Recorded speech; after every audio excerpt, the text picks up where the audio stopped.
Good morning, everybody. It is once again Ted the Speed Learner, and I wanted to welcome you once again to my live stream tonight.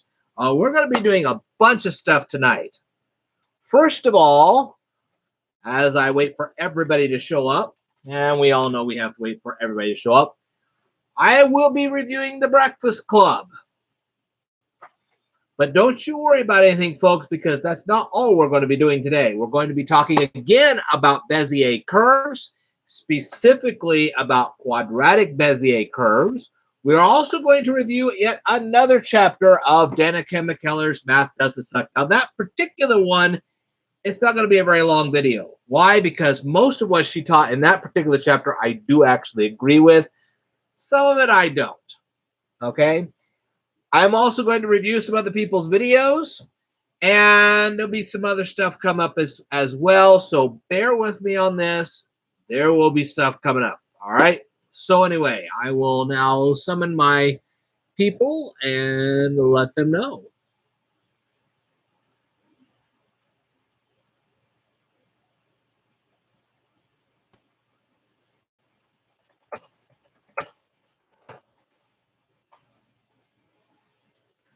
Let's let them know.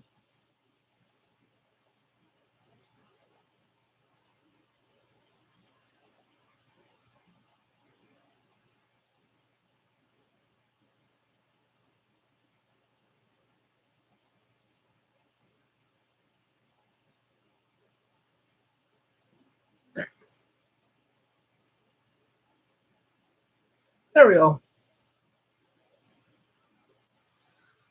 All right. Now, whosoever is in the live stream, please tell me who you are so I know what's going on. Okay, because I don't know who's in here tonight. I really don't. I have no clue. All right, I hope you do not mind the fans. The fans are running for a specific reason. And that reason is that it is kind of warm in here. And that is something I'm going to address immediately on this. There may come days where I will not be able to host a live stream because, as you know, my bedroom gets hot. And until we get my air conditioner installed properly, then there's not going to be much of a chance for me to do a live stream. It'll just be too hot in my bedroom to do it. So bear with me. I will do what I can when I can. I may have to just simply record some videos and pop them up whenever it gets cool, and you'll just have to be satisfied with that until we get that situation resolved. Okay? There's a problem with my window. I'm not going to go into it, but we're going to try to get that fixed as quick as we can. Also, I wanted to let you guys know that I've been having problems with the cable company. Okay, and specifically, they've had some glitches. And so if this live stream suddenly just goes out, we will try to get back to it as quick as we can. And then I'm going to try to get that resolved, hopefully this month at some point. We're going to go in there. We're going to try to get all this resolved. No big deal. But until then, if the live stream goes out, you'll know why, okay? Because there's a problem with the cable company. I have to resolve it, okay? So, and it has nothing to do with my bill either. I pay my bill every month, so this has nothing to do with the bill. Okay. Whew. Anyway. Now then, so whosoever is in the live stream, I see two people in the live stream right now. Whoever you are, please let me know who you are, and that way we can do this. So I see now we have three people in the live stream. Please let me know who you are so I know who I'm talking to, because I don't like talking to people that I don't know anything about. So please let me know in the there's a live stream comment thing on the right hand side. You can just tell me who you are, and that way I'll know who I'm talking to. Now, as I tape these videos, as you people have all been aware of, as I tape the videos, I'll be recording them, and I probably won't be looking at your comments until after the video is taped. Okay, so bear with me on that. Also, I wanted to remind everybody that I actually have 5 Kindle books on Amazon. If you want them, tell me. I'll send you links to them. They're $5 a piece. Read them, enjoy them. Also, keep in mind that many of my videos, and I will be announcing this periodically through this live stream, will have little cards on the upper right corner of the screen. You click on the card to take you to the next video. And some of these also have end screens. So what'll happen is you'll click on the actual whatever, and then it'll take you to the next video in the series. So there you go. So now you've been introduced to cards, end screens. I don't very often make a post to my community tab. I know I did yesterday because I was telling you guys that we were having problems with the cable company and I couldn't get the live stream to do what I wanted to do. One other thing we're going to be talking about today, we are going to do another TrackPhone smartphone tutorial. That particular tutorial will probably not be up until the illustrations are properly placed into the video. Okay, so hang in there, folks. I already see somebody liked my video. Thank you very much. Please let me know who you are so I know who I'm dealing with tonight. Okay, so anyway, like I said, we're going to do a smartphone tutorial. We're going to review the Breakfast Club, so on and so forth. Now, I know you guys watched my last live stream, and we were talking about Jeff Bliss, and I spent a whole hour on that. We're not going to spend a whole hour tonight. I'm just going to tell you about one thing that happened. It's going to take about 2 minutes to tell you, and then I'm going to go on my way. As for anybody replying to what I said in the last live stream, we had one person that did, and they were saying that I was a particular failure to the educational system because I did not become a school teacher myself. If that being the case, why didn't they check up on Jeff Bliss's history and see what he's been up to for the last 7 years? Because if they had, they would have found out, and I don't have the whole story on this, but something about he bought a bar and then finally he bought a hotel. He's filthy rich. And I don't see him doing anything for the educational system now. Some hero, huh? Anyway, we all know who the real hero is around here, and that would be yours truly. Okay, so enough of that. I will have some presentations on Rumble. Well, thank you, Survival on a Budget Made Easy. He says he has the same pillowcase, so thank you. But anyway, I'm going to be posting some videos on Rumble. These are different matters, and some of the responses I got off of these were even dumber than the ones I got off of Jeff Bliss. So it's like, man, these people are just dumb. They're really beyond dumb. So you're going to see these dumb responses, and yeah, that's a special kind of stupid to say some of the things they did. So you'll see that on Rumble at some point. I haven't taped it all yet, so we'll get there. But anyway, enough about that. I told you it's going to take about 3 minutes to say that. We're done. Let's move on. Okay, first thing we're going to do is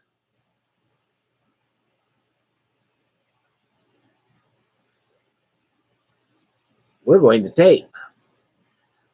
I want to thank everybody that has shown up and will continue to show up, and I'm thrilled you guys are all here. Thank you very much for tuning in and joining with me tonight. I know the Kentucky Derby was run yesterday, and congratulations to the winner of the Kentucky Derby. And I know that is part of the reason why I have not gotten a lot of ratings, because people are too busy watching the Kentucky Derby and talking about the Kentucky Derby and all this other stuff. So it's like, okay. Now I have a fifth person in my live stream. Whoever you are, please let me know. We'll go on. As soon as I finish this particular video, I will see in my comments who's here and what's going on, and then I will go ahead and reply back to you. So I'm not ignoring you people. I just want to make these videos. All right, and this way you get to see what I'm doing live. And for some of it, it's a sneak preview. It really is. Okay, I've got notes everywhere, so hang in there, folks. Part of the notes I made at work, part of them I made here. You get the idea. All right, let's do, first of all, because I know you guys are all very interested in what I had to say about the Breakfast Club, so this is the first one I'm going to do. I ask you and implore you to continue to stay tuned because of the TrackPhone smartphone tutorial, because of what I'll have to say about Math Doesn't Suck, and the Bezier curve thing, as well as I'm going to review a couple of videos at the same time. So please stay tuned.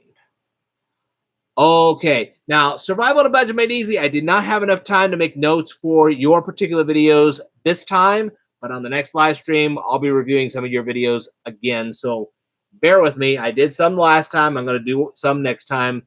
So please bear with me on that. All right, let's get into the Breakfast Club.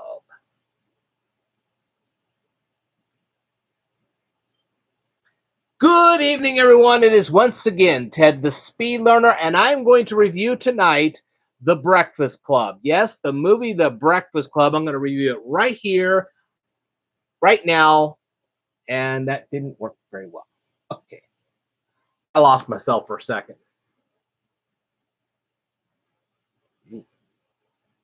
All right, let's try that again, shall we? Okay. Good evening, everyone. It is once again Ted the Speed Learner, and tonight I am going to review the movie entitled The Breakfast Club. That's right, folks. I'm going to review the movie entitled The Breakfast Club, and this movie is like a Christmas present. On the outside, it is well decorated. Think about it. You got John Hughes directing. You've got stars like Molly Ringwald. Okay, you got Molly Ringwald, Ali Sheedy, Anthony Michael Hall. You've got Emilio Estevez and Judd Nelson, which unfortunately for me, sometimes I get the name Judd Nelson confused with the name Judd Hirsch. If you do not know who Judd Hirsch is, if you do not know who Judd Hirsch is, watch the TV series Taxi, watch Independence Day, because he was in that too. So sometimes I may get that a little confused. I am sorry about that. But anyway, uh, great acting. And then on top of that, you have the nostalgic effect. I mean, this is a high school, and a lot of people have nostalgia for high school. I have a little, but not very much. But there are others that have a lot more nostalgia for high school than I do. And I can truly understand why they would want to watch this movie. Really, I do. And there are some comedic parts to this movie. There's a dancing scene. There's uh, Judd Nelson's character crawling through a duct. Okay, and I can understand that. However,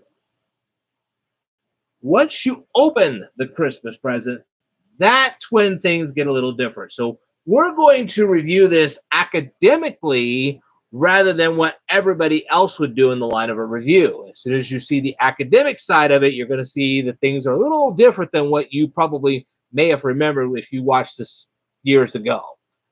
Okay, so first things first, I am going to ask the following questions about this movie. And I want you to start from the beginning of the movie and compare what I'm asking to what's actually in the movie. And maybe you guys will come up with some answers. If not, maybe you'll know somebody who can. Okay. Now, I do recall because I graduated in the late 1980s. Okay. Schools were financially strapped, and that has not changed that much over the years. Okay. They were all financially strapped. And I don't know how it was. I went to a rural school to show you how rural it was. We went from kindergarten all the way to the senior year in the same building. That's pretty rural. But anyway, when you're talking about a rural school versus an urban school, things might have been a little different in an urban school. In our rural school, we never had a Saturday detention, not all day, not even for an hour. They just couldn't afford it. Think about it. You had to have the air conditioning, you had to have the water, whole 9 yards. It just was not feasible to have, and not to mention the teacher's pay on top of that, to have a Saturday detention. That was just not applicable. Now, I don't know what it was like in an urban school, but it just didn't happen in a rural school, period. They just didn't have the money. So, all right. Now, in the introduction, you see some lyrics, and I believe they're from David Bowie. And the question I have about that is, what were the kids doing to change the world? What were these kids, if you think about the whole movie, what did they ever do that actually changed the whole wide world? Okay. And How were these kids immune to your consultations? Hmm. And why wasn't Claire attending a private school? I mean, her father obviously was rich enough to do that. Why wasn't she attending a private school at this point? I mean, why she was even there, I'll never know. Maybe she got kicked out of a private school. Who knows? Okay. Now, how was, and I believe his name was Brian, how was Brian supposed to study in a detention when he was given specific instructions by the principal to not study during the detention? Did the parent not even think about this? Really? Oh, and the principal didn't physically escort all of these kids into the library. And why the library? He could have put these kids in a classroom. He didn't put them in the library. And why was the principal's office across the hall from the library? That didn't make much sense. I mean, where I went to school, the library was way far away from the principal. And the principal's office was always at right. I mean, you walked in the front door, there it was.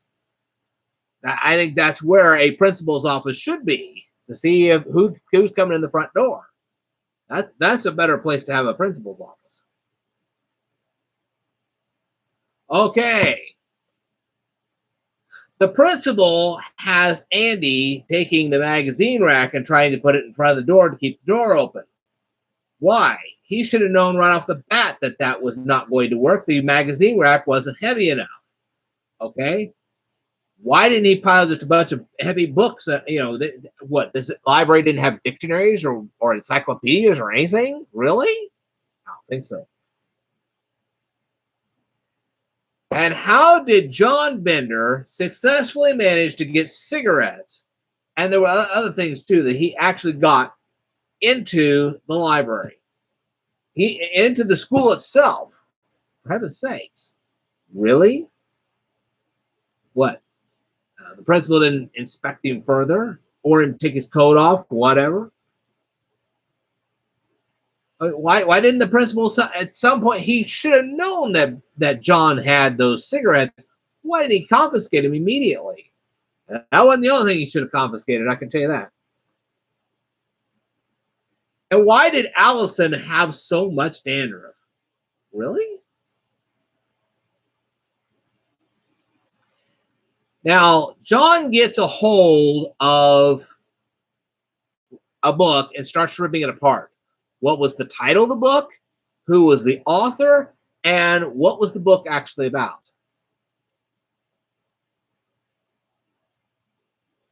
And why would Claire want to live with her brother? And that brings up some better questions. How much older was this brother of hers? What was the occupation of the brother? Nobody ever asked that. Uh, where was he living? You know, and would that brother actually allow Claire to live with him?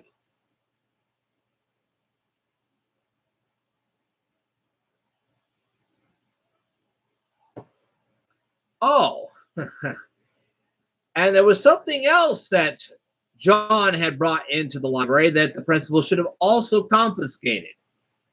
And if you've watched the movie enough, you know what that other item was.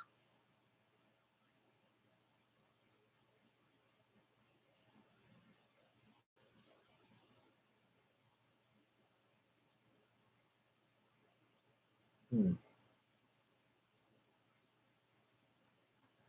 Oh, and apparently Carl, I thought, I was like, why didn't he turn Bender in? There was something that he was supposed to turn him in for, and I'm trying to figure out what the heck it is. Oh, yes. Why didn't Carl turn John in for bringing marijuana into the classroom? Now, that brings up another point right there, because these kids were not only successfully able to sneak out of the library, but they were also successfully able to get to John's locker. And then at that point, they were trying to get back to the library before the principal actually got back to the library. Now you're thinking to yourself, they should know the proper route to finally get back to the library without getting the principal's attention. What, they couldn't do that? Really? I think one had a good idea, the other one didn't, but they followed the one that didn't have a good idea. What was that all about?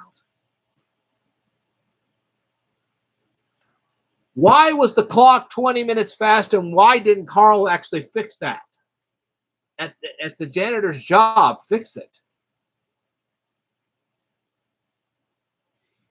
And Allison admits that she acquires vodka on a regular basis. How is that even possible? I mean, she doesn't even look rich enough to have access to vodka in the first place. But even if she was capable, where's she getting this stuff from? I mean, what? Her parents just don't care that she's getting a liquor cabinet or something? And why didn't Andy ask Allison where she was getting that vodka?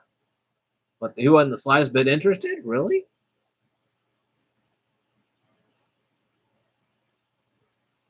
Now, everybody brought their lunch, including Claire bringing sushi. Now, you know that this kind of stuff has to be refrigerated. I'm assuming that when they first brought it into the building, that the principal took them to the faculty lounge and put the stuff in the refrigerator so it wouldn't spoil. Because if it was just sitting in the library for half the day, it was spoiled. They couldn't eat it. But anyway. What was in Allison's straws? I'd like to know that. I mean, it looked like sugar, but who knows? Okay, and as you know, Allison took the lunch meat out of her sandwich and just threw it up in the air. And then she put something into the bread. What did she put in her sandwich? I know that as well. Oh, are you kidding me?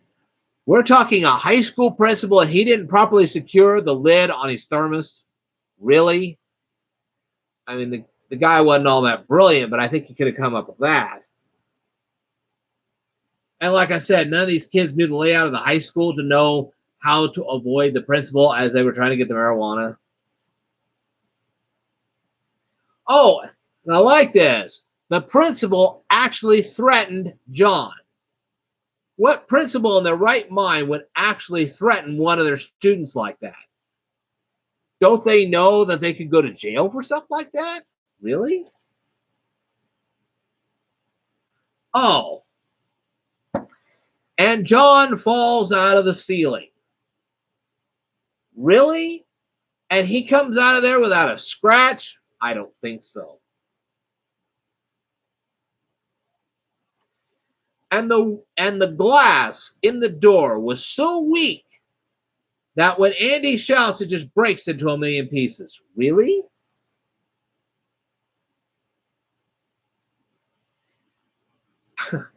First of all, how did Brian get a hold of a fake ID? And secondly, why would he be using it to vote? Really? Okay. Oh, and the principal doesn't notice the smell of marijuana. Really?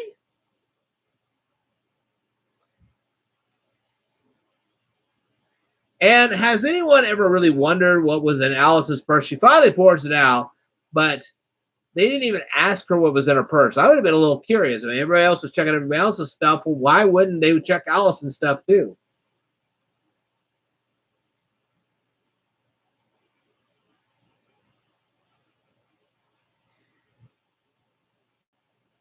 Oh, and okay. They finally get to the part where they're discussing why they landed into the uh, detention in the first place. They talk about why Andy why Andy was in this detention. What I'd like to know is when Andy told everybody what he had done to actually get into this detention. Well, when it comes to the kid, why didn't they have him sit down in some hot water or something to soften the tape before they actually removed it? They caused that kid unnecessary injury. Any hospital would be brilliant enough to do that.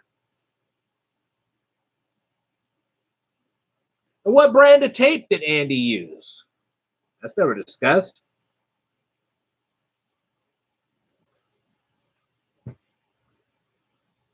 And how did Brian actually acquire the contraption that actually discharged in his locker? How did he acquire that? I'd like to know. And the principal actually let Allison into the detention when technically he had no reason to do so, because technically she said that she did nothing to warrant her being in the detention in the first place. If she did nothing wrong, why was she even in there? That doesn't make any sense. Now, I did notice something. She was a kleptomaniac and a compulsive liar, but apparently she didn't do anything serious enough to warrant being in this detention. Are you kidding me? There are actual music albums in this library, and they're not like classical music or anything like that. It's just real modern day stuff. And we didn't even have that in our library. I mean, 99% of the stuff we had in there was books, and they were a few record albums, but they were all classical stuff. There was nothing in there modern day at all.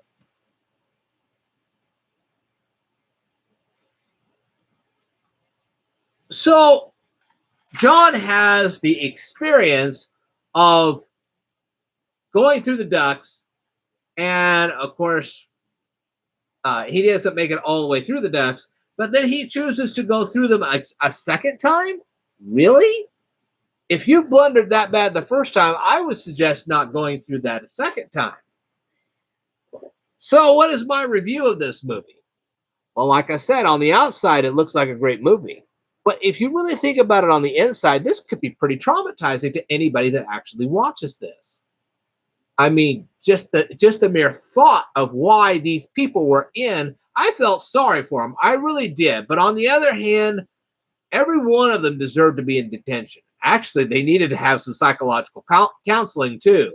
Why wasn't that ever offered? I would have loved to have seen that. But this is something that can emotionally disturb anybody that's not equipped and capable of handling the material that has been presented to them in this movie. So if I were a parent, and I'm not, but if I were, I would sit the kids down and explain this movie thoroughly to them before I would actually have them watch it. What they saw was just, I'm like, okay, yeah, no. So like I said, from a regular point of view, this is pretty entertaining. But if you're looking from an academic point of view, this is very psychologically disturbing. And it's like, okay. And John Hughes was legendary at this, okay? And let me tell you something. He was very legendary at this. If you know anything about Home Alone or even 16 Candles, he did tend to present some material that was pretty disturbing in each one of those films. And that wasn't the only films he did. He did some other ones too. And you can see how disturbing some of these films actually are. So I have to give this film a C minus because, like I said, it was on the outside okay, but on the inside, it really wasn't the movie everybody thought it was. And if you look at it a little more sharply and a little more academically, you see my point. All right. Well, I wanted to thank you guys very, very much for watching this presentation. And I wanted to also let you guys know that on this particular one, and that's on this particular video, you have probably already seen the card that's up here. That'll take you to my next movie review, and you can watch that, or you can take a look at those end screens. All right. I want to thank you very, very much for watching this particular presentation. I will tell you more in a future presentation, so I'd like for you to stay tuned.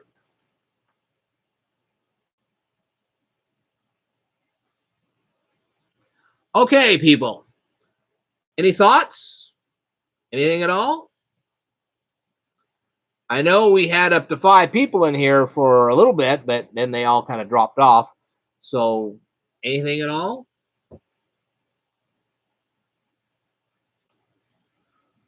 Okay. Well, while you guys are thinking about that, let's go into.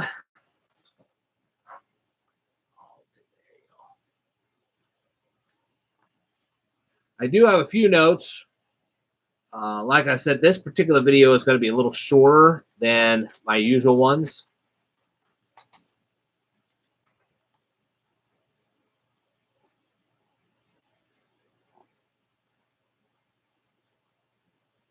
Okay.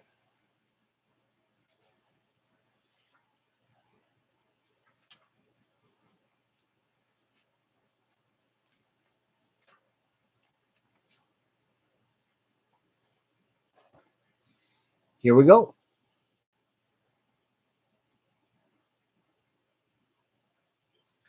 Good evening, everyone. It is once again Ted the Speed Learner, and tonight I'm going to continue my review of Danica McKellar's book, Math Doesn't Suck. Right there, you can see it right here. And we're going to continue this by taking percents and actually converting them either into decimals or into fractions. Okay, but before I do, I wanted to let you guys know that I have 5 Kindle books on Amazon Kindle. If you ever want to buy any of them, feel free to contact me. I'll send you links to them. That way you can buy them. I also wanted to let you know that there are little cards up on this video. If you click it, you can go see the next video in the series. In this particular case, I'm doing a live stream right now, and that's why I have my laptop right in front of me, and that's why I'm looking at you at an angle. That particular card at the moment is not there, but one of these days you're going to see this video, and there will actually be a card, and you'll be able to go to the next lesson in this series. Okay, well, not really lesson, but the next part of this review. Okay. Anyway, let me tell you, the first thing I'll say about this, and this talks about the whole book here. If you continue going through this whole book the way Danica McKellar wants you to do this, eventually you're not only going to end up being broke because you're spending so much money, but you could gain some weight on this because she likes to eat. Obviously, there's no question about it, because she talks about preparing food on a regular basis or shopping for food or whatever, and she makes lessons out of all this. I think she could be a little more original.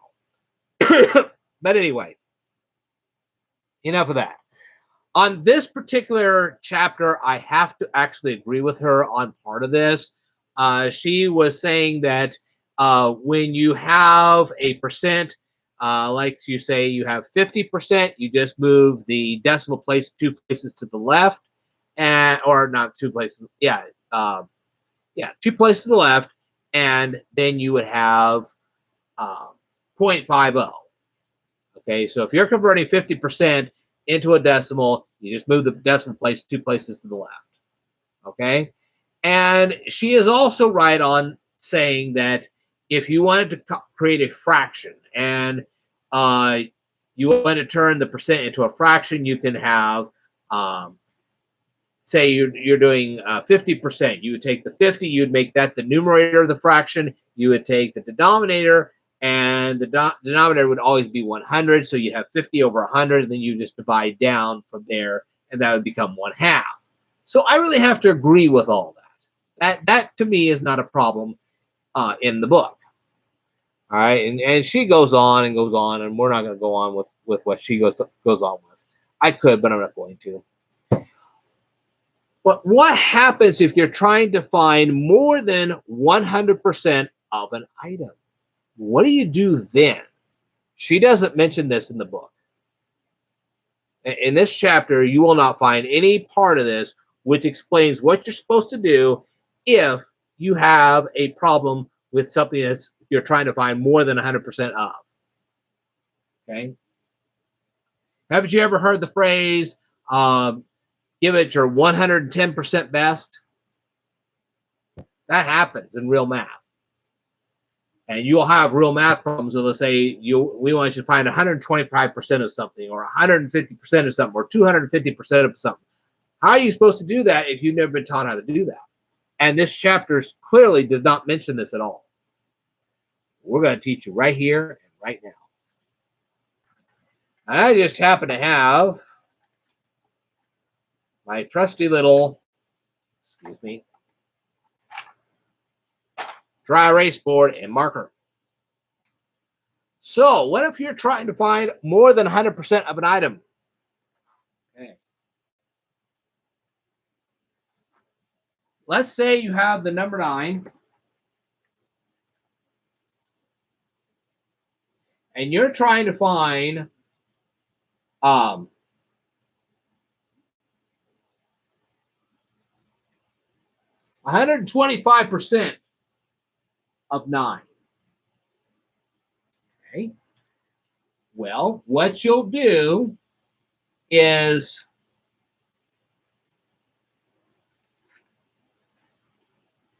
you'll multiply 9 times 1.25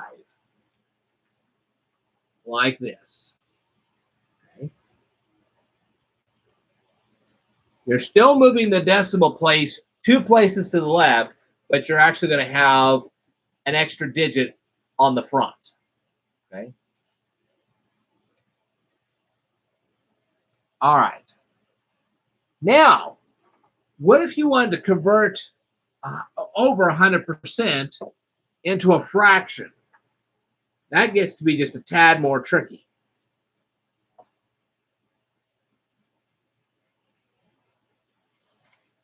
Okay.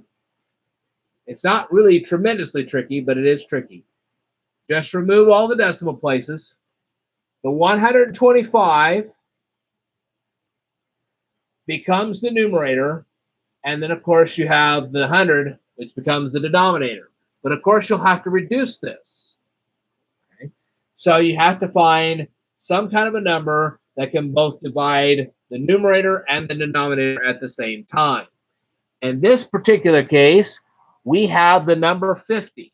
Okay, so if you divide both of these by 50, you will get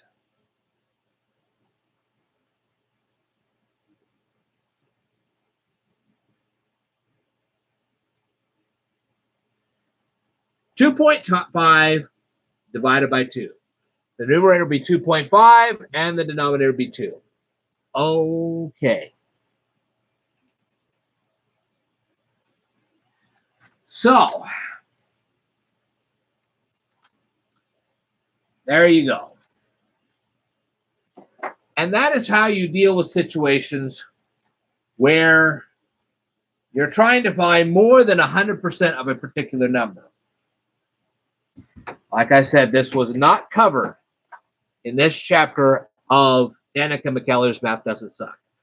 I'm sorry this particular video was a little short, but like I said, most of what she said in there I agree with, and so therefore I said, well, you know, no big deal. But I did want to cover what you would do if you had to find more than 100% of a number.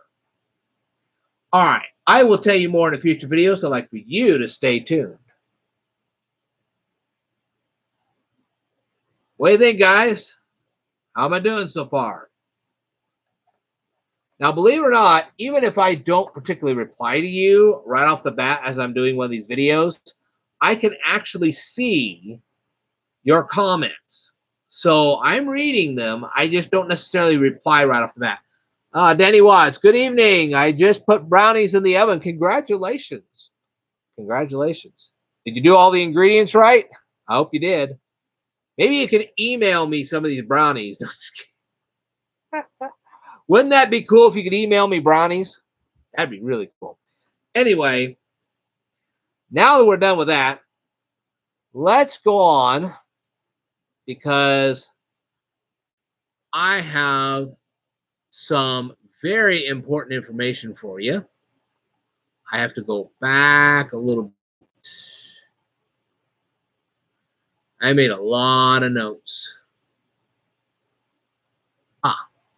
I know what I did.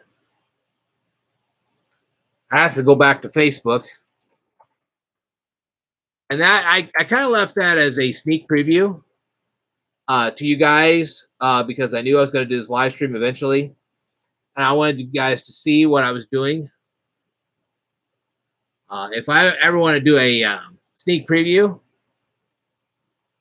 I will actually put it in my Speed Learner fan page.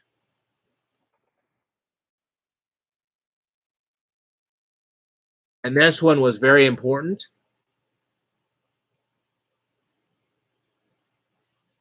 All right. So we're going to go ahead and read this. And I also want you to take a look at the illustration, not just on the live stream, but when I post the video later, I want you to study the illustration because it's very, very important. And I'll explain that in a minute. All right.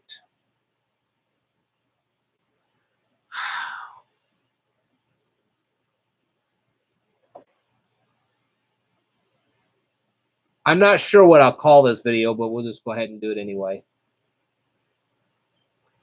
Good evening, everyone. It is boy, that was terrible. That was awful. We can do better than that. All right. Let's try that again. Shall we? Good evening, everyone. It is once again Ted the Speed Learner. And once again, I'm going to cover the topic of Bezier curves, specifically quadratics in time. And I studied them a little bit deeper. And I have additional information that I felt you guys really needed. I actually posted this on my Speed Learner fan page. And if you want a link to that, you can go ahead and ask me. But before I get into this, I wanted to let you know that I have published 5 Kindle books. And if you want the links to any of those, please let me know. I'll get those links to you just as quick as I can. Also, many of these videos, and I will have cards on this video here, so you can go ahead and take a look at those previous Bezier curve videos.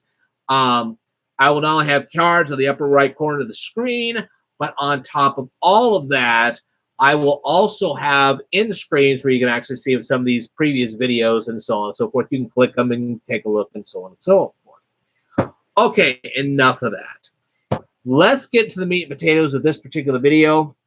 We're going to do some drawing here, and it's very important that you see this because once you master the Bezier curve, what's going to happen is that you're going to be able to draw full-blown SVG, and it's going to look great. It really is. But you have to understand this. You have to comprehend it, or it's not going to work. Now, first of all, we're going to draw 2 lines. As you can see here, you have 2 lines of a triangle. Okay. Now, we have a point A and a point B. These are known as control points. Okay, and whoops, that's the wrong one. Sorry, not B, C. Okay, you have A, you have C. These are called control points. This is also going to be a control point, and it's going to be called B. Why do we have 3 control points? A, B, and C. Why do we have them? Okay, we're going to draw a curve. Now, in this case, we're going to actually draw a circle. And there is a reason for this. And it's going to be the most lopsided circle you have ever seen. That is probably the ugliest circle you've ever seen. This looks more like an ellipse than an actual circle. But I went ahead and drew this way for a reason. Okay. Now, do you guys remember a long time ago when I discussed tangents? And I specifically told you that a tangent is nothing more than a straight line that touches a circle or a curve, either one, at exactly 1 point. That's important. Okay? And I'll explain why that is important in just a minute. But anyway, there you go. All right, so what you have here is you have line AB, and it is actually tangent to this. Well, I'll call it an ellipse because that's really more what it is than an actual circle. But anyway, ellipses qualify too. So this line AB is tangent to this ellipse. Line BC is also tangent to this ellipse. I know it doesn't exactly look like that, but it is. Anyway, so What happens next? All right.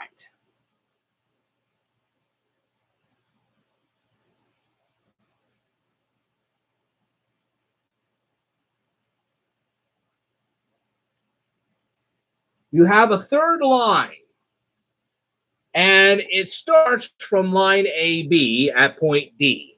It goes to line BC, and it stops at point E. But what about this point right here? Well, this line, this DE line, is actually tangent to this ellipse. And it has to be. And I'll explain that in a minute. But anyway, so the point which touches the point of DE, the point of line DE that actually touches this ellipse, it's called F. I know this is one of the poorest drawings you've ever seen in your life, but we're going to go on with it anyway. That point is F. Okay. Now, you have to imagine at this point that line DE is nothing more than a seesaw. You guys know what a seesaw is. Okay. And the center of that seesaw is point F. Okay. Now then, what happens is as line DE, which will always touch this ellipse, okay, as line DE always touches this ellipse at exactly one point.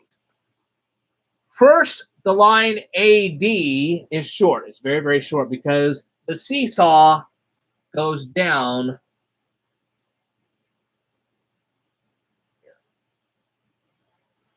like this. The seesaw goes down like this. All right. So first we start with AD being real short. But AD actually gets longer and longer. Why? Because this line goes up and up and up and up. Okay. Point D goes up. So this line's going to seesaw the opposite way. Eventually, it's going to look like this. Okay. And when the line looks exactly like this, and I'm trying to show this to you the best way I can, when the line looks like this, it's actually going to be, D is actually going to be right on top of B. That's right. So as line AD gets bigger, line BE will also get bigger, and line DF will also get bigger. Okay? So what that means is that line AD will be the same length as line BE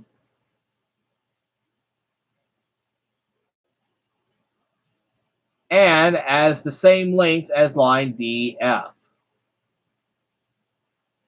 Okay. So as line AD gets larger, BE also becomes larger, and DF also becomes larger. Okay.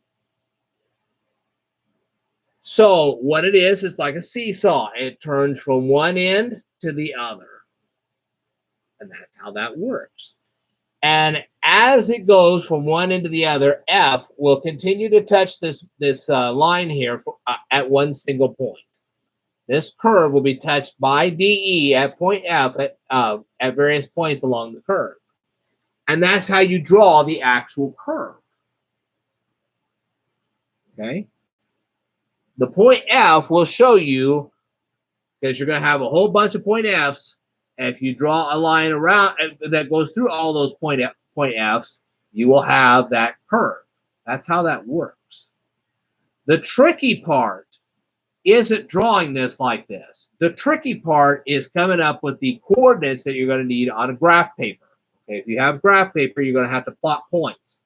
That's when it starts getting tricky, because you have to find the x coordinate and the y coordinate of A, D, B, E, C, and F. That's when it becomes fun, and it takes a lot of calculations to do that. I will cover that in a future video. All right. And so as soon as I do, I will let you know. All right. So in the meantime, I want to thank you for watching this presentation. I will tell you more in a future video, so I'd like for you to stay tuned.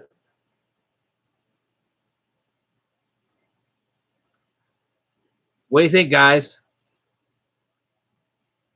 I hope I'm not boring you. You really need to know this stuff. Think about it. If you can master SVG, I've taught you everything else about SVG except the Bezier curve. We're talking about quadratic and we're talking about cubic. Once you master that, you can draw literally anything from thumbnails to greeting cards, you name it, you can do this. And then later on, I can show you the animations, and that really gets fun after that. Think about it. Okay. Now, I'm going to have a brief intermission, and when I come back, I'm going to teach you about your smartphone, because the next lesson was about the clock, and I'm going to teach you that. After that, we're going to review some videos, and then we're going to end the live stream at that point. So don't go anywhere. This live stream is not over. Stay tuned. Okay? I'll be right back. Literally, I'll be right back.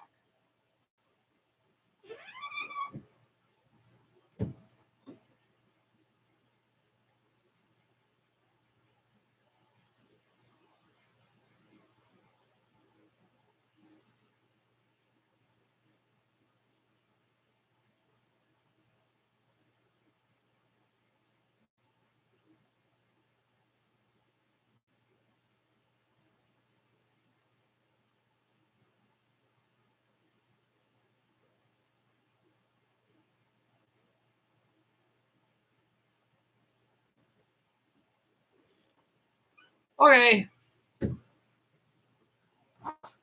Intermission is over. Yay. Okay. Now, on to the next video. We are going to now talk about the Samsung J3 Orbit smartphone.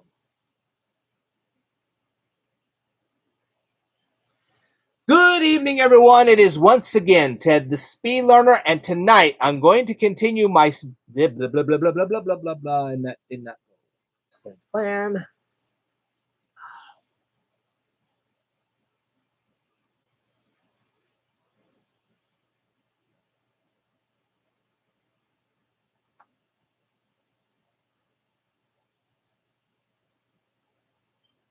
Good evening, everyone. It is once again Ted, the Speed Learner, and tonight I'm going to continue my and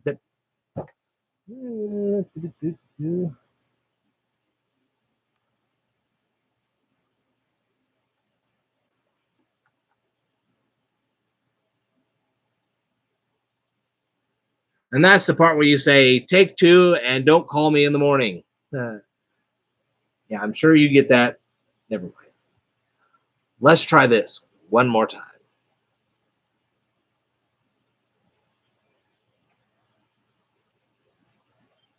Good evening, everyone. It is once again Ted, the Speed Learner, and tonight I'm going to continue my video series on how to use your Samsung J3 Orbit TrackPhone smartphone. I'm going to show you the clock app tonight.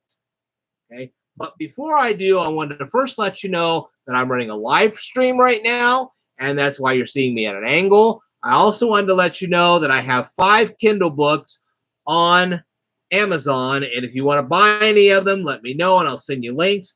Also, I wanted to let you know that there's going to be a card on the upper right corner of your screen that will take you to the next lesson when that next lesson is available. I know it's not available right now, but it will be.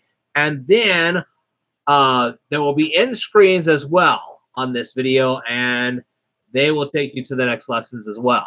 And if you'll look at the previous lesson, you will see that I have fixed the cards on that, and therefore it'll take you to this lesson. Okay. Enough said. All right, so the clock app. What's the deal with the clock app? Okay. I want you to start by tapping the clock icon on your phone. At this point, you're probably seeing an illustration right now. I have put multiple illustrations in this video, and you will see them, and you'll be able to use them as you see them, okay? On the bottom of your screen, you're going to see 4 words. The first is alarm. The second is world clock. the third is stopwatch, and the fourth is timer. So I want you to go ahead and I want you to tap with your finger the word alarm. All right. Now near the top of the screen, you're going to see the plus icon. If you want to schedule a specific date for this alarm to go off, you're going to tap the calendar icon. You'll tap the specific day you want this alarm to go off. Then tap the day you want to set the alarm for. Okay. After you tap that day, tap the word done. So first you're going to tap the calendar, then you're going to tap the day that you actually want the alarm to go off, and then you tap the word done. Okay. Now you can also tap any of the letters that are on the screen. You'll have an S, an M, a T, a W, a T, an F, and an S, representing Sunday, Monday, Tuesday, Wednesday, Thursday, and Friday, and Saturday. Okay, and this would set your alarm to go off at the same time every day that you indicate. All right, so that would represent the days of the current week. As you tap them, a circle will appear around them. This will indicate that you picked those particular days. At the top of the screen, you will see 3 columns. The first will have the numbers 1 through 12. That indicates time. Okay, that indicates hours specifically. Okay, so each number represents an hour of the day. 1 o'clock, 2 o'clock, 3 o'clock, 4 o'clock. I think you get the idea. So you're going to swipe it so you can choose which hour you want the alarm to go off. Now, the second column will have the numbers 1 through 59. That's the number of minutes. Okay, so if you wanted to set the alarm for 6:30 or 6:45 or 6:55, you can do that. Okay, you'll swipe the column to set the minutes. The final column represents the anti-meridian and post-meridian. This is the one that will indicate whether that alarm will go off in the morning or go off in the evening. Okay, that's what anti-meridian and post-meridian actually represents. It's the time of day, before noon, afternoon. Got it. Now, by default, your alarm is set to your ringtone. Of course, you can change this if you want. Just tap the words alarm sound. You can tap selected ringtones to change the sound of your ringtone, or you can tap the words read time aloud, and the phone will use an automated voice to tell you what time it is. Isn't that nice? Your alarm can be set to vibrate. Why you would want to put it on your person as you're sleeping, I'll never know, but it can be set to vibrate. And you can use the snooze feature. How many times have you just tried to turn your alarm off, only have it go off again and again and again? You can choose how many minutes to pause your alarm and how many times to turn your alarm on and off. After a certain number of times, your alarm won't turn on again. To switch on the alarm on your phone, just tap the slide bar. Now tap the words world clock. If you tap the plus sign, you will see what time zone your phone is showing you at this very moment. Now, considering the fact that I live close enough to Chicago, I mean, I don't really live that close to Chicago, but I'm within driving distance of it. I don't have to take a private jet over there to get there. I can tell you that. Okay. When I tap the plus sign, I see a map of the United States, and the town of Chicago is highlighted with a blue dot. If I want to change the time zone that my phone displays on the screen, all I would have to do is tap a city that is displayed on the United States map. In other words, if I want to travel to New York City, of course, I'd want to change the time that is displayed on my phone. Or I can actually type the name of the city I'm closest to in the search box on the top of the screen. You go play with that feature. Have a ball with it. Now, what would happen if I tap the 3 horizontal dots? Okay, there's 3 horizontal dots in a row. Okay. Well, no, those aren't horizontal; they're vertical. I am sorry. I want to apologize right now. Those are vertical dots, not horizontal dots. All right.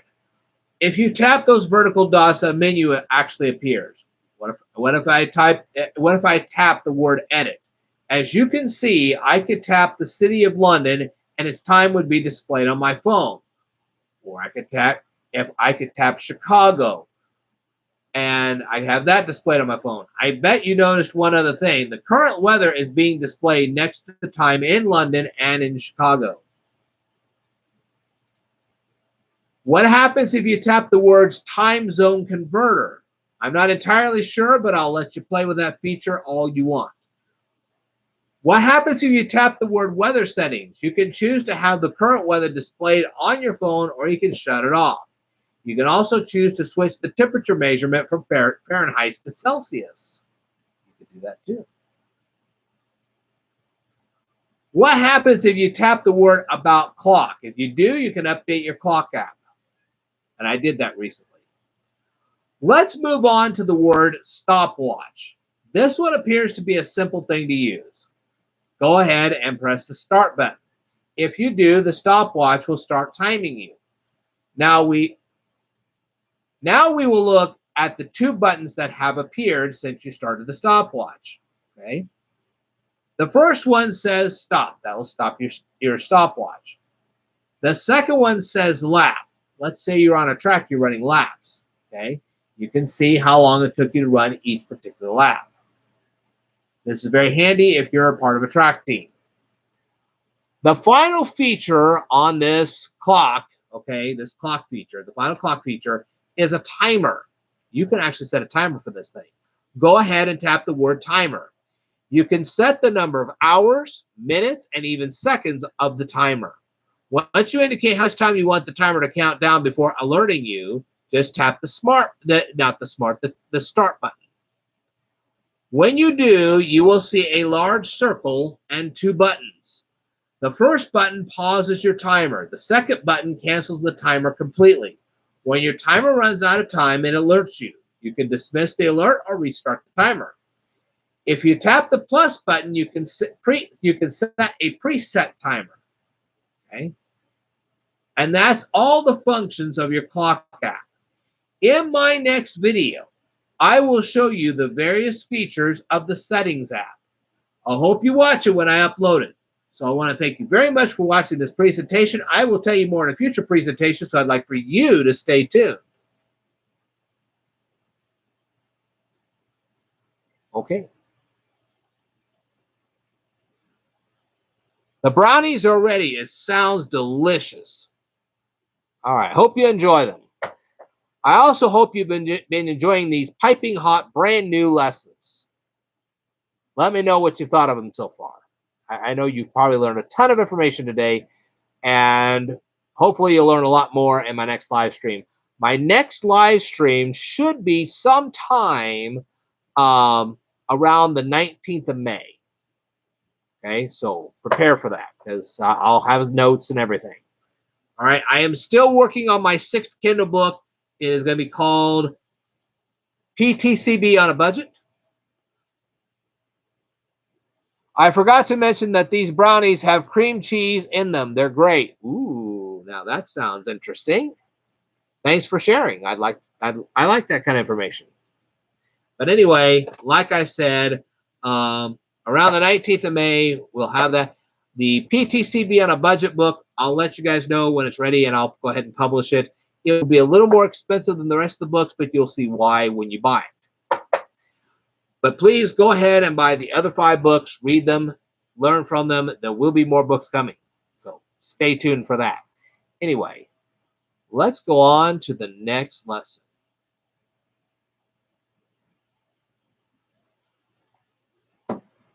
Okay, these are response videos. And I'm trying to remember how I did this. I know how I did this.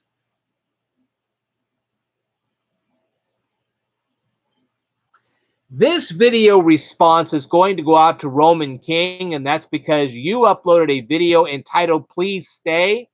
I watched your entire video, and I decided to ask you a few questions about your video. All right, first of all, who is Ethan Wolf?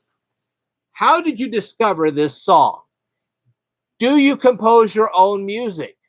I know you probably didn't compose this particular song, but I want to know if you compose songs of your own. You mentioned a multi-track. are all of the tracks on this particular music video your voice, or are they a mixture of your voice and some other people's voices? Do you know anything about the history of this song? Does this song have any other verses? Feel free to leave the answers to any and all these questions down here in the comments below. And if you happen not to be Roman King and you're watching this video right now, feel free to go over to Roman King's YouTube channel, because I have a hyperlink to this particular video, not mine, but his video, right down here in the description. You can go over to his channel. You can rate his videos, comment on his videos, subscribe to his channel if you'd like, and more importantly, tell him that the Speed Learner sent you. All right, I will tell you more in a future video, so I'd like for you to stay tuned.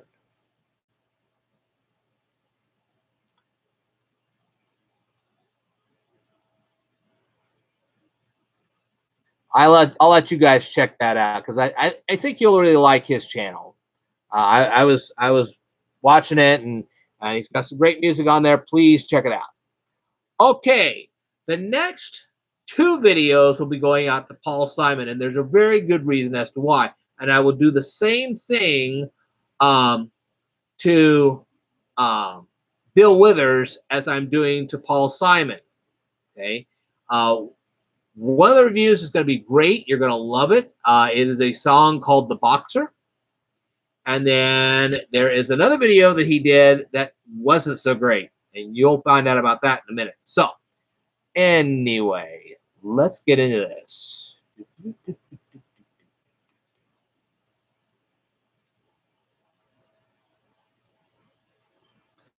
This video...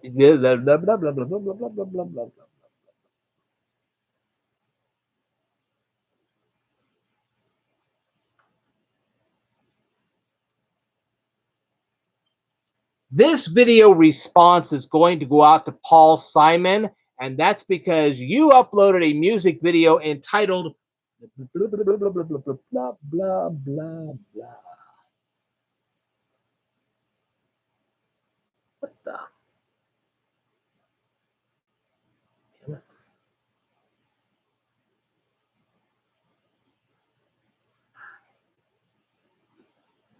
Let's try this one more time. This video response is going to go out to Paul Simon, and that's because you uploaded a video.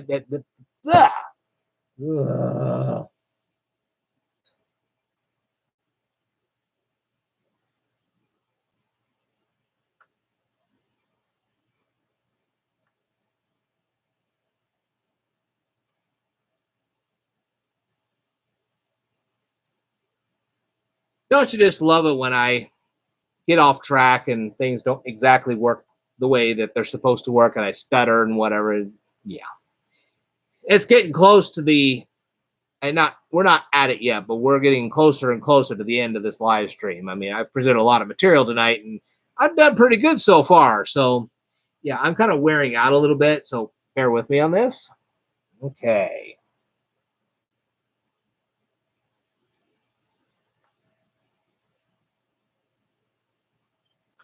This video response is going to go out to Paul Simon, and that's because you uploaded a music video entitled The Boxer. Now, I know this was a song from the very early 1970s. You sung this with Art Garfunkel, and it's a wonderful song, but I'll go ahead and do a better review of it in just a second, because I have listened to the song so many times, and I decided to ask you a few questions about the song, and hopefully you'll answer them. We'll see. Anyway, so let's get into this. Before I do, though, I wanted to tell you that, number one, I am recording a live stream right now. That is why you're seeing me at an angle. My computer, my laptop is right here, and here are all the questions that I need to ask you. Secondly, I wanted to let you know that I have actually published 5 Kindle books. If you want to buy any of them, you are more than welcome to ask me for the links, and I'll send them to you directly. Also, take a look up here. Up here, you're going to find a card. If you click on it, it will take you to another music review. And more importantly, when you get to the end of the video, you're going to see some in-screen cards, and you'll be able to click those, and they'll take you to some other music reviews as well. All right, enough about that. Let's get on with this. I had questions for you. I'm going to go ahead and ask those questions. This is referring to the lyrics of the song. Okay? So, this is what I would be asking the person that was involved in the lyrics. I'm not asking you, Paul Simon. I would be asking this to the person that you're describing in your song. Okay? Why are you a poor boy? And what is a mumble? What did you want to hear? Why did you run away from home? What jobs were you seeking? In the song, you finally become a boxer. How many fights did you participate in? Feel free to leave the answers to any and all these questions down here in the comments below. And if you happen not to be Paul Simon and you're watching this video right now, feel free to go over to Paul Simon's YouTube channel, watch his videos, rate his videos, comment on his videos, subscribe to his channel if you like. And more importantly, what did I think of the song after all that? Well, it's a great song. It really is. It is the best thing about this song is how it causes you to relate to the character that Paul Simon is describing for you. You really feel a lot of sympathy and empathy for this particular character. You can almost imagine the struggles he went through. You can interrelate with this, and the music the music tells a story. It really does. You wouldn't even have to have the lyrics. You understand that this guy is not a happy camper. And you can feel that in the music. You really can. And even in the way it's sung. Simon and Garfunkel really sung this the way it needed to be sung. So, there you go. There you have it. I will tell you more in a future video, so I'd like for you to stay tuned.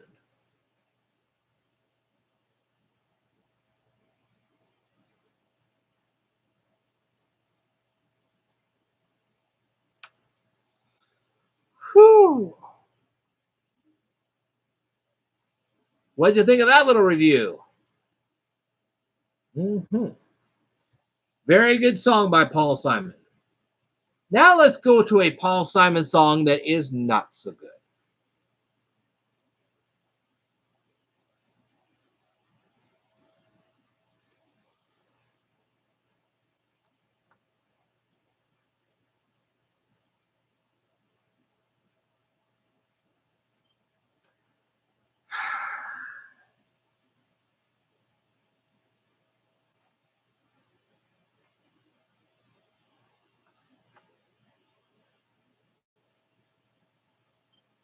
This video response is going to go out to Paul Simon, and that's because you uploaded a music video entitled Diamonds on the Soles of Her Shoes.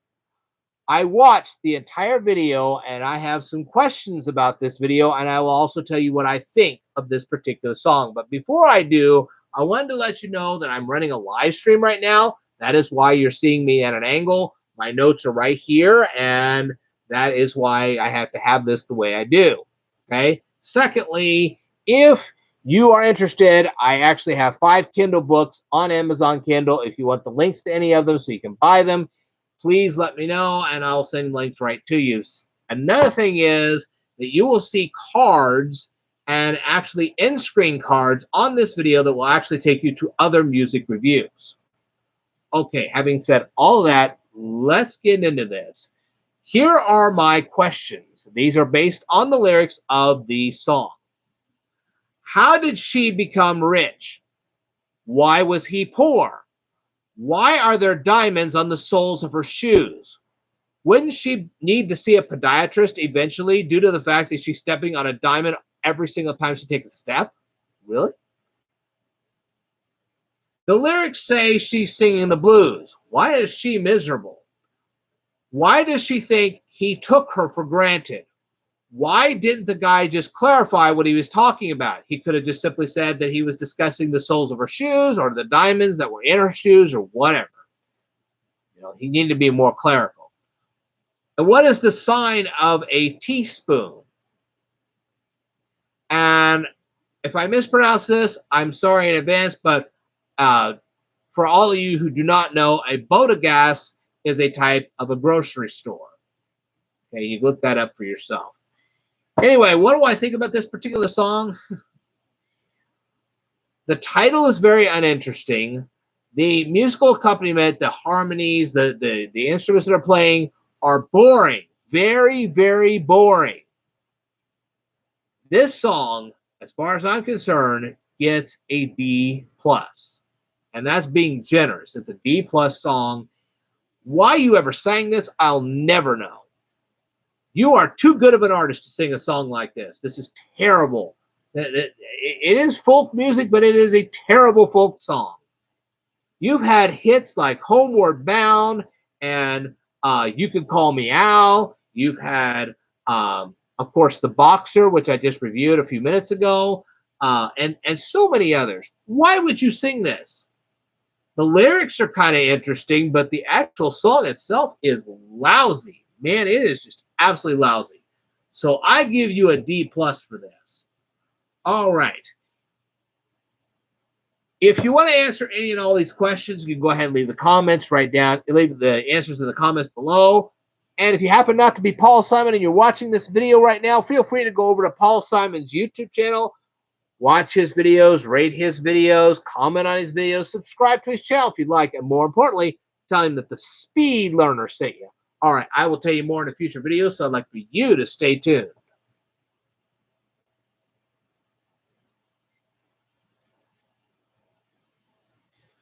Woo!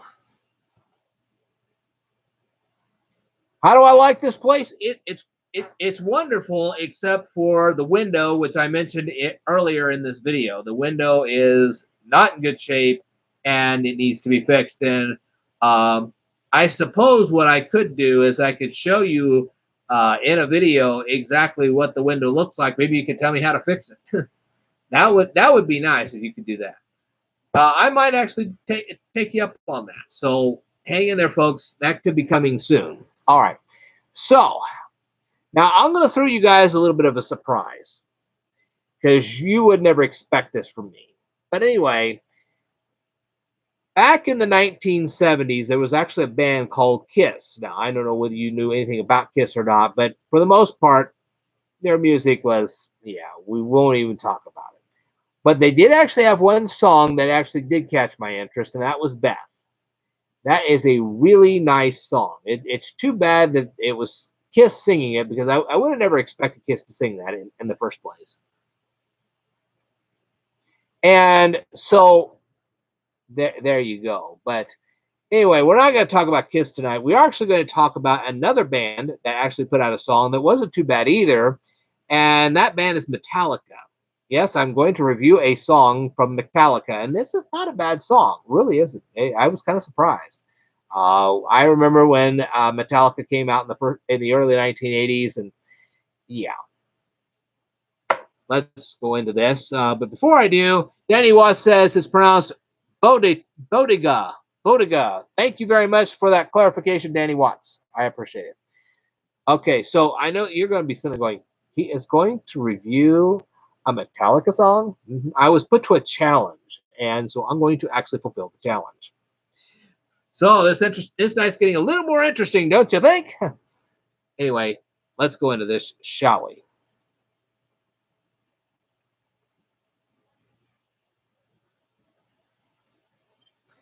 This video response is going to go out to Metallica, and that's because you uploaded a music video entitled Nothing Else Matters. I actually watched your entire video, and I will review your song in just a minute. But before I do, I wanted to ask you a few questions about your song. What is so close? If you're trusting what you are, then what are you? In what way did you open yourself up? How do you live your life? Now, this is according to the lyrics, okay? Why do you trust the other person you're describing in the song? You mentioned all these words. What words are you discussing in this song? Feel free to leave the answers to any and all these questions down here in the comments below. And if you happen not to be Metallica and you're watching this video right now, feel free to go over to Metallica's YouTube channel, watch their videos, rate their videos, comment on their videos, subscribe to their channel if you like, and more importantly, tell them that the speed learner sent you. All right. Now, what do I think of the song itself? I will compare this song to what Kiss produced back in the early 1970s. They actually produced, well, really went early, kind of later in the 1970s, but they produced a song called Beth, which really took me by surprise because that is not their usual repertoire. And this one here, I was kind of surprised about it too, because I knew this band. I know you guys from the early 1980s, and this would not be a typical song that you guys would actually play. Because Metallica, I mean, gee, that should be a self-explanation right there. So I was really kind of surprised at this song. And it's a pleasant song. It's really good to listen to. I would give you guys a very nice B plus, maybe even an A minus for this one. This one was a pretty pleasant song. So thank you very much for watching this presentation. I will tell you more in a future video, so I'd like for you to stay tuned.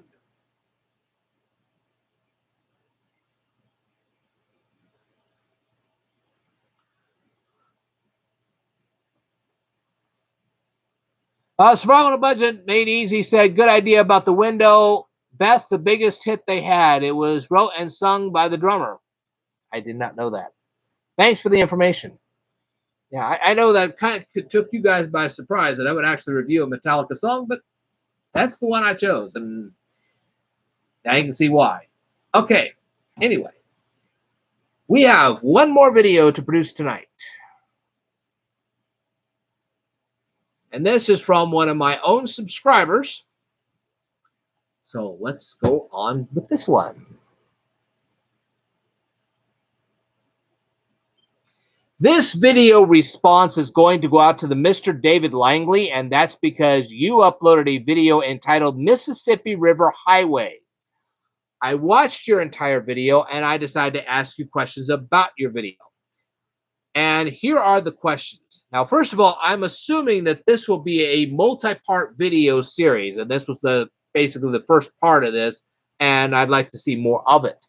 How large is the boat? What brand of boat motor are you using in the beginning of this video? I saw you launch the boat. Where was the boat going? What building in the second part of your video were you actually standing on? Now, I'm kind of glad that your house wasn't flooded last year.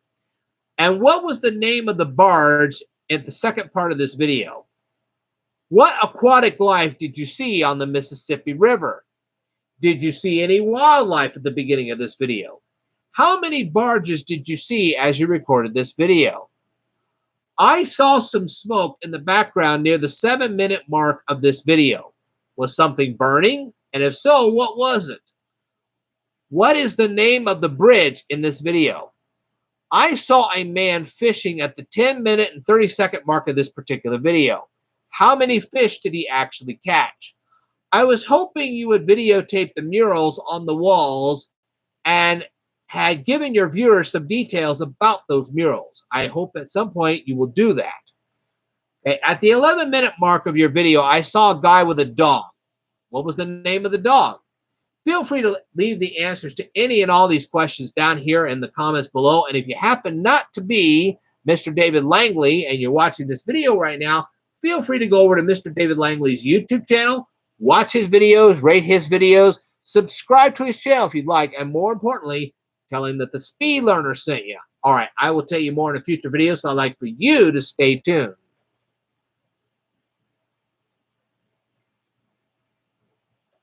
Woo!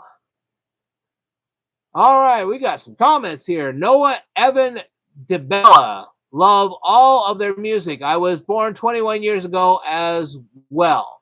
Survival on a Budget Made Easy says, Noah, what band? And Noah says both Kiss and Metallica. Whew. Well,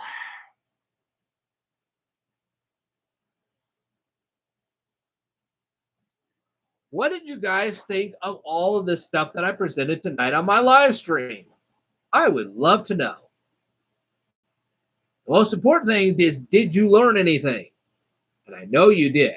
I can just feel it right now. You actually learned some stuff tonight. And I think it'll be a great benefit to all of you.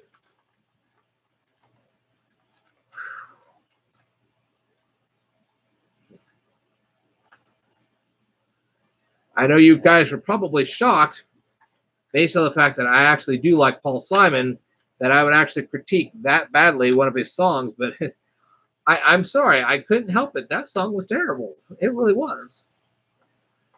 So, what's up on the docket for our next live stream? Well, I'm going to continue my review of Danica McKellar's book, That Math Doesn't Suck. Danny Watts says this was interesting. I'm glad. And if you guys need to, you can rerun this. Some of these videos will be up right away. Others will be a little bit later. It just depends on when I get time and whatever. Metallica was Garage Days Incorporated. Oh, okay. Thanks for letting me know. Survival on a Budget Made Easy. Wow. So, anyway, what else will I do? I might do another movie review. I don't know. I might review more songs. You never know with me. If I find something really important that I will need to present, I will absolutely do so. Whew. So what did you guys think? A lot of stuff I presented tonight, and I was happy to do it.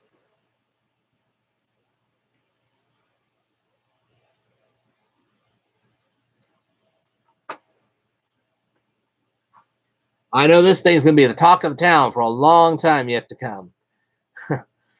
That Breakfast Club one is going to be a really interesting whatever. So,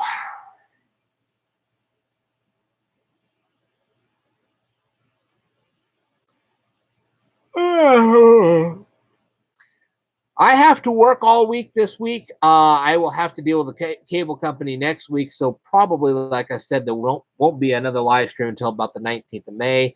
I do need to get some more work done on PTCB on a budget. There will probably be a couple of videos on Rumble really soon. As soon as I publish them, I will let you know. I will send you links to all that. And that's it.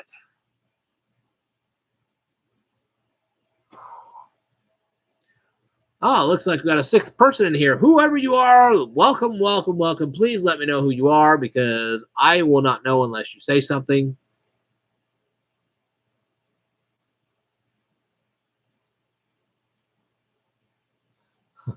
Because Survival on a Budget Made Easy says, I learned you may become a metalhead. Maybe. We'll see. Anyway. That's funny. But the whole point of these live streams is not only just to entertain you, but also to educate you. And that is the point of the Speed Learner channel, is to really give you guys a really good education. And if you're getting something out of this, that's the important thing. So anybody else want to say anything before I finally wrap this up tonight? Anybody else? Anything at all? Give me a couple minutes here to let me know what you think.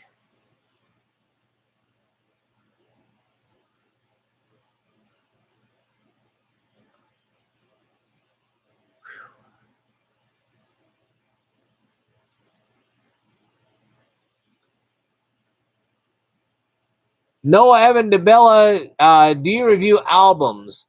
I've never done anything like that before. I will tell you that my standard of music is based on the Saturday Night Fever album. I'm sure you remember that. Well, if you don't, you may have heard of it.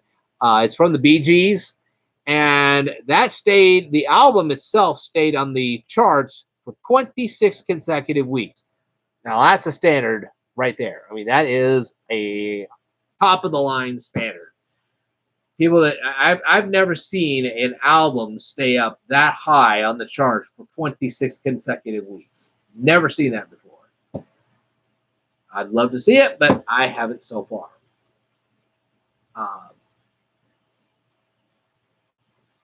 It may be something I might try to do at some point. especially if I ever get my partnership back. That is something I have not covered on this YouTube channel. Number one, I never said to you guys, first of all, that I've now been on YouTube for 12 years. That's the first thing. Secondly, we never really celebrated my birthday either, and I'm sorry about that. I am now 51 years old. So happy late birthday to me. Okay, and Noah Evan DeBella says, I think West Side Story actually did. I'll have to check into that. Okay, Survival on a Budget Made Easy said, there you go, speed review an entire album. That ought to be interesting. That would be a definitely longer video, I can tell you that. You know what? I could actually review the entire Saturday Night Fever album. How would you guys like to see that?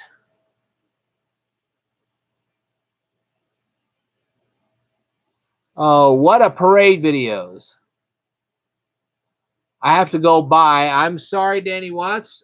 Thanks for watching, and there'll be more soon. So, but yeah, I might do Saturday Night Fever. There might be some others. Never know. I just might surprise you guys. Well, I hate to say it, but I have to work the next 5 days. I wish I didn't, but I do. I do want to thank every one of you for watching this, and I hope you will rewind this and watch it over and over again until you get all the lessons that you need out of this. In the meantime, I hope you guys have a great couple of weeks, and hopefully around the 19th, Noah Evans DeBell, maybe explore into genres of music that you love, albums, singles by themselves, but also look into genres that you don't often listen to. Give your perspectives. Well, I definitely gave mine tonight when I talked about Paul Simon's song Diamonds on the Soles of Her Shoes. I never would have thought that he'd publish a song like that. That was awful. That was just horrible. Yeah. So, gangster rap. Gangster rap. What, are you challenging me here? I mean, you already challenged me Cotton Eye Joy, and now somebody's challenging me with Metallica. That'd be interesting. Gangster rap. Okay. No, I'm not particularly fond of rap itself, but for you, I might try to find something. We'll see. But like I said, we'll do our best to get me on the air by the 19th of May. It may have to be like an overnight live stream because it is a little warm in here. The next time I run a live stream, I may have to actually have a fan right next to me because it is getting a little warmer now. We'll see. Watch out for the severe weather that might be coming into Illinois tomorrow. It could be bad. So, fair warning on that. I'm more of a modern pop guy. Okay. I respect that. Anyway, so if you guys are living in central Illinois right now, I would suggest you keep an eye on the NOAA Weather Radio or the website or whatever because bad weather is going to come in tomorrow. Shouldn't be too bad around here, but I understand the southern Illinois could get hit pretty hard. So, Jazzed Infused with Pop also says Noah Evan DeBilla. So, please, and Survival on a Budget Made Easy. I know that you are east of me. Whatever I get tomorrow, you probably will get in the next day or two. So keep an eye on that. Have a good night. Survival on a Budget Made Easy says. It's been fun. Well, I'm glad you had a load of fun. I'm glad you learned something. And hey, we're doing great. All right. I will tell you more in a future video. So I would like for all of you to stay tuned.